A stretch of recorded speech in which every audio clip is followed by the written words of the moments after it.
To start with the bigger picture, Numa Reborn is a step in the right direction for Vanguard Zombies. After what's been a shaky start for the game, round-based Zombies has been brought back by Treyarch in the form of Numa Reborn. The map returns with its previous aesthetics from its previous counterparts in World at War, Black Ops 1 and Black Ops 3. Revamped areas on Vanguard's version, however, can be found in different corners of the map, with the only similar looking area being the main hut. Areas now improved upon include the fishing hut, the comms room, the doctor's quarters, the storage hut, and the brand new dig site. Despite being a slight letdown in what the community hoped to be a bigger update to the map, Numa Reborn proves to be a step in the right direction for Vanguard Zombies. Most of what seems wrong with this map is down to faults with Vanguard Zombies as a game. A lack of perks, not an awfully creative map, and mini-bosses causing problems in game flow. Mini-bosses like Zabala and the Stormkrieger return in Vanguard's first round-based map from the previous objective-styled zombies modes like Terra Maledicta. Unfortunately though, the bosses haven't been modified to match the flow of round-based zombies. While Zabala has been nerfed due to heavy community request in the newest season, the boss still takes a lot of time to kill and requires players to go out of their way to kill it, disrupting the flow of the game. The Stormkriegers never have been a huge problem in the previous objective-based modes, however the swampy biome doesn't help when dealing with the armed boss, as should you enter the swampy marshes, you'd be sprayed down by a machine gun, courtesy of the Stormkrieger. Again, this comes down to some fine-tuning that had to be done by Treyarch in order to balance the playing field in this map.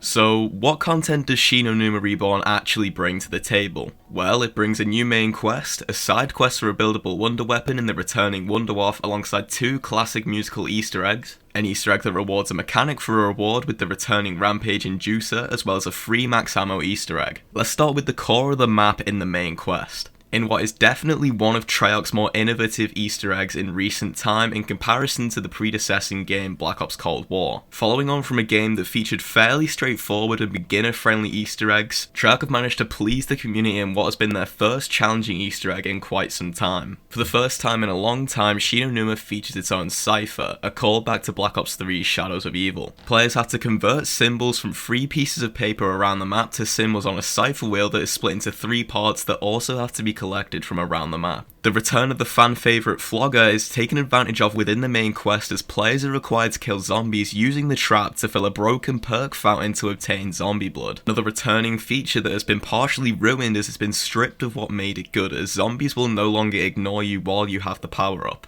The boss fight has also proven to be a challenge compared to those of Cold War, with the boss being a more buff version of Zabala, which has to be taken down in 3 stages. Each stage featuring a memory from Syraxis, which the team has been sent to discover within the map. All in all, what I'd call a good boss fight. Although I haven't followed the storyline in Vanguard so far, the mission that our team have been sent to complete in Numa Reborn is clear and makes sense to the storyline overall. The only downside to this Easter egg that Cold War's Easter eggs also struggled with is that the hunt was far too short. Compared to the older titles where hunts could last up to days, Numa's hunt lasted mere hours.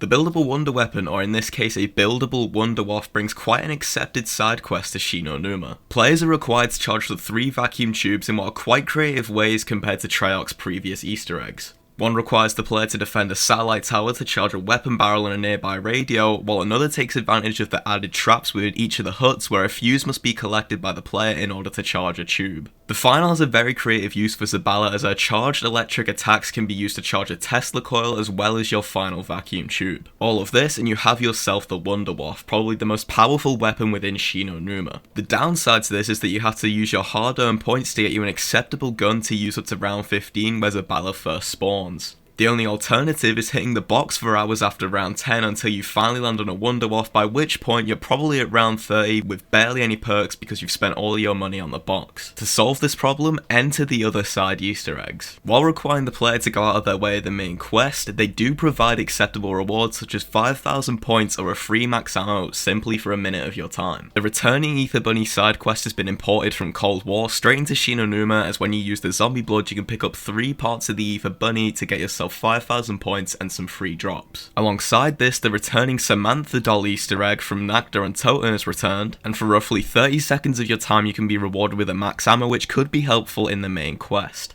As for new features, well, sort of, Warbuys received an update in which instead of the weapon's rarity tier upgrading as rounds progress, the weapon would instead receive a Pack-a-Punch upgrade, however would cost more money, meaning Warbuys would be Pack-a-Punch tier 3 past a certain high round.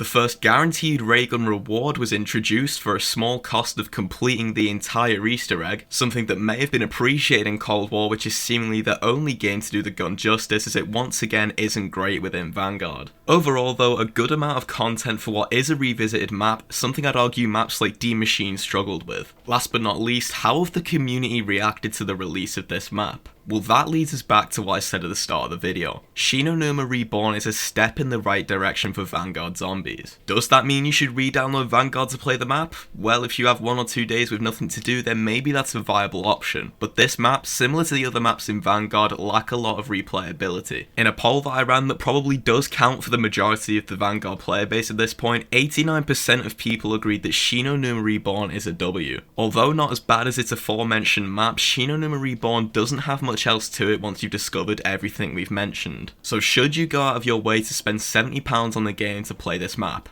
Absolutely not. We do learn from this map, however, though, that Treyarch are trying to improve the circumstances of zombies in this game. Not all hope is lost, and we may be seeing a brand new zombies round-based map in Vanguard soon. We do learn at the end of the Easter egg that our final battle within Vanguard will be in Egypt, which should be similar to the likes of 9 from Black Ops 4. Treyarch may decide to return to Vanguard's preferred objective-based zombies rather than this round-based map, although I doubt it, as they would likely again be met with unrest from the zombies community, but I suppose we'll find out within a few months with Season 4 Reloaded or possibly even Season 5. To sum this all up though, I personally didn't mind this map. I'd give it a 6 out of 10. It's not amazing, but it's not bad, and overall, like we've said before, a step in the right direction. Let's see where Treyarch take us in the land of Egypt and what they pull off in what could be a fresh Vanguard Zombies round-based map. I'll see you then.